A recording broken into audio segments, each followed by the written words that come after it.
రాష్ట్రంలో సీతారామ ఎత్తిపోతల పథకం ఈరోజు గౌరవ కేసీఆర్ గారు తన ఇష్టమైన ప్రాజెక్టుగా ఆయన గారు రూపొందించినటువంటి ఆయన గారు నిర్మించినటువంటి ప్రాజెక్టు పైన క్రెడిట్ కొట్టేయడానికి కాంగ్రెస్ ప్రభుత్వం ఆపసోపాలు పడతా ఉంది. ఈ ప్రభుత్వ వైఖరి గమనిస్తే ఎట్లా ఉందంటే ఔరోంకి షాదీమే అబ్దుల్లా దివానా అనే సామెత గుర్తొస్తూ ఉంది.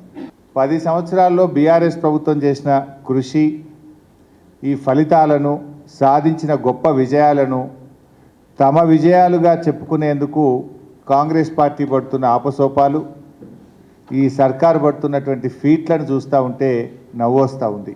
ఖమ్మం జిల్లా కరువు బాధలు తీర్చాలని సీతారామ ప్రాజెక్టు నిర్మాణానికి సంకల్పం చేసింది కేసీఆర్ గారు. ఇలా ప్రభుత్వం మారినంత వల్ల ప్రారంభించే అవకాశం కాంగ్రెస్ పార్టీకి, ముఖ్యమంత్రి రేవంత్ రెడ్డికి వచ్చింది. ఇక రిబ్బన్ కట్టింగ్ అవకాశం వచ్చింది కదా అని ప్రాజెక్టు కట్టినట్లు కటింగ్ ఇచ్చే ప్రయత్నం చేస్తే జనం నవ్వుకోరా? ఇతరుల ఘనత తమ ఘనతగా చెప్పుకునేటువంటి వ్యక్తిని ఏమంటారు? పరాన్న జీవులు అంటారు.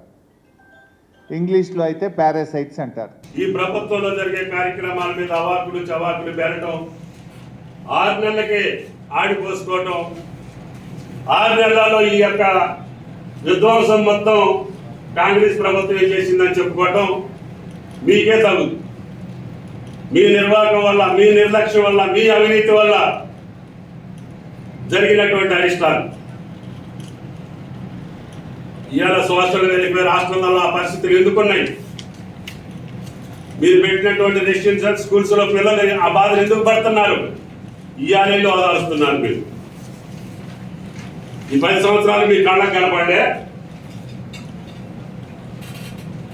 ఆయనకి లెట్రిన్స్ లేకుండా, బాత్రూములు లేకుండా, కనీసం పండుకోవడానికి స్థలం లేకుండా, ఇష్టం వచ్చినట్టు ఏ సౌకర్యాలు లేకుండా ఏర్పాటు చేసి దానికి ఈ ప్రభుత్వం కారణమా?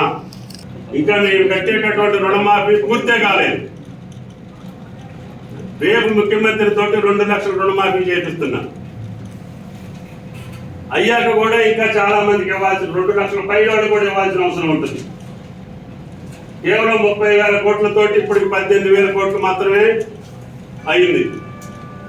అవ్వకముందే మీరు ప్రజలకు మొత్తం తెలుసుకొని మన నిర్ణయించారు. పార్లమెంట్లో కూడా సక్రమమైన నిర్ణయం చేశారు.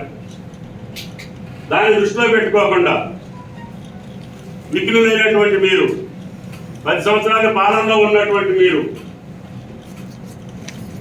ఈ జరిగే కార్యక్రమాలకి సూచనలు ఇవ్వండి, సలహాలు ఇవ్వండి, మేలైన పద్ధతులను అవలంబించేటట్టుగా మీరు ఇవ్వండి తప్ప మీరు చేసినటువంటి అరాచకానికో, అరిష్టానికో, అవినీతికో మూలమైనటువంటి సమస్యల పరిష్కారం కోసం ప్రయత్నం చేసేటటువంటి ప్రభుత్వానికి అవకాశం ఇవ్వండి అని చెప్పి అడుగుతున్నాం.